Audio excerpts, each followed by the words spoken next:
I was really looking forward to being picked up from Las Colinas. I was tired of eating ramen noodles. You couldn't cook or boil water, and so you just had to get warm water from the sink, pour it over your ramen noodles, and then let it sit long enough for the noodles to soften up. Um, I had made a phone call home to my dad on Saturday, March the 14th, 2020. And I said, Dad, there was something in the computer yesterday about them going to be transporting me out of here soon. And he said, okay, well, maybe it won't be any longer. And I said, well, let me go get an update and then I'll call you back. So I let him go and I walked up to the deputy's desk and I said, hey, I'm supposed to be transported out of here. Can you tell me what's the update? And she looked and she said, you're scheduled for pickup today, sometime after lunch, after 10 a.m. She said, so after you eat lunch, I will walk you back down to booking. And I was like so excited. I was like, oh my God, I got to go back to the phone, call my dad. And so I started toward the phone and she said, wait, come back here. And I came back and she was looking at a chart and she said, don't touch the phones. You're not allowed to make a phone call. You're not allowed to tell anybody you're leaving. She said, if you touch the phones and you make a phone call, you'll have a felony charge. Well, I thought I'll be home, by tomorrow. And I was telling all the inmates, what was going on, and they were like, come on, Georgia, just give us their phone number. And we don't mind calling and letting them know. And it was really sweet, but there was no way I was going to allow someone to chance getting another felony in there for me. And I knew that I needed to shower real well and try to shave. I had been in there 3 weeks and 3 days and had not gotten a razor. And the way that the razor system worked was it was first come, first serve. And you had to stand in line and you had to sign a razor out and then return it as soon as you came out of the showers. So I wanted to try to shave all my armpits and legs before I got picked up. So I stood in line, and when I got up there, the deputy was like, well, sorry, you missed the handout time. You're not getting a razor. And of course, I wanted to retaliate, but I thought, you know what? You're stuck in here. I'm leaving. I'm leaving today.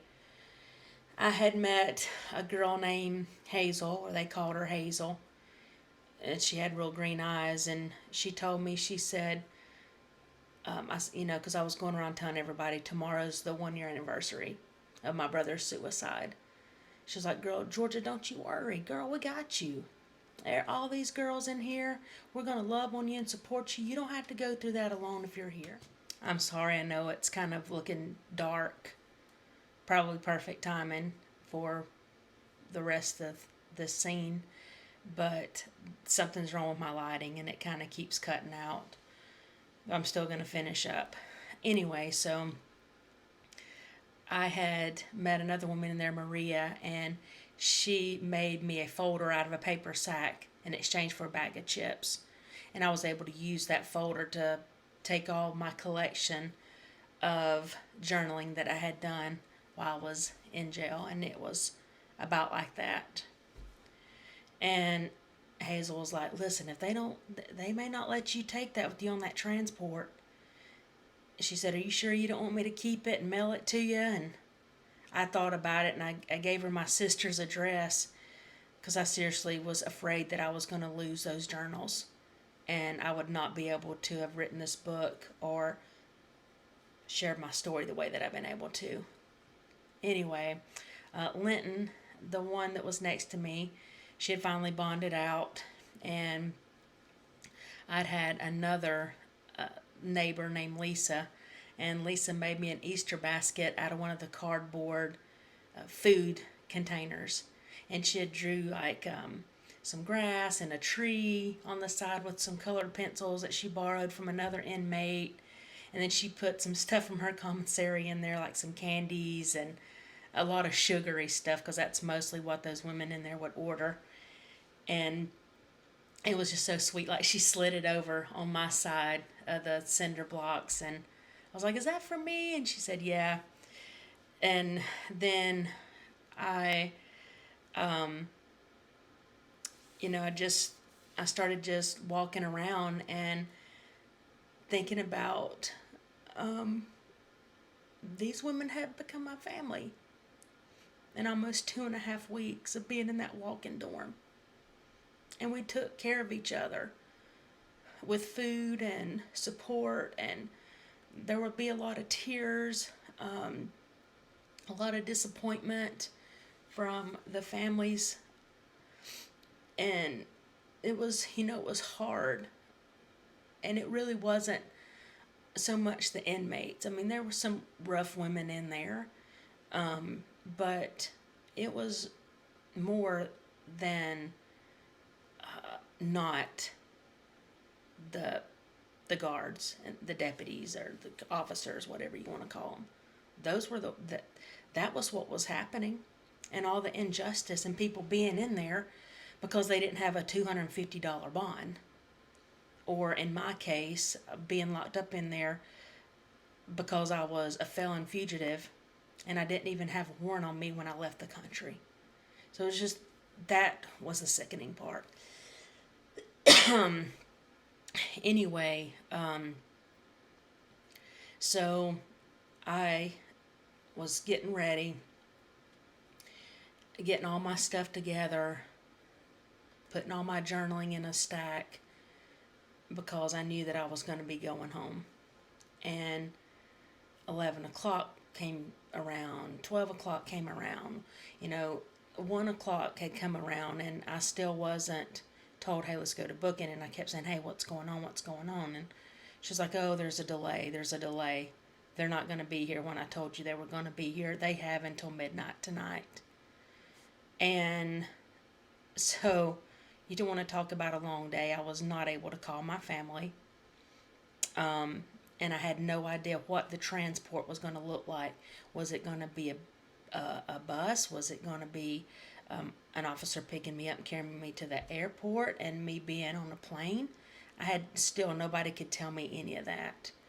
And the not knowing. I gathered up all the books that I had borrowed and I put them back on the bookshelves. I put my Bible in my stack of journals, and I just would sit there a lot and think, this is it. This is it, and it was bittersweet. And I'd learned so much about a system that I had no idea about before I had went in there. And I learned about horrific stories that had happened to these women as children, and things that was done to them by the justice system. And then I'd also experienced such a beautiful spiritual awakening with that Christ spirit within me, and I was constantly feeding it. I was clean. My things were packed. I had said my goodbyes. I had one last night of day room time and TV time with the women. And I sat down at the table and I said, "I just want to tell y'all, how much I love you. How much you need to know that you are not a bad person in my eye. And I appreciate you sharing everything that you had with me when I came in here with nothing to eat." And so I went back to my cubby and I laid there. It was 10 o'clock that night and started dozing off. I mean, they literally had just a couple more days to get me, and I was going to be walking out that door and into San Diego on my own. Now, I've gotten some new sound equipment, mixer, and I purchased this stuff this week. I was hoping I would have it together for this video, and I don't.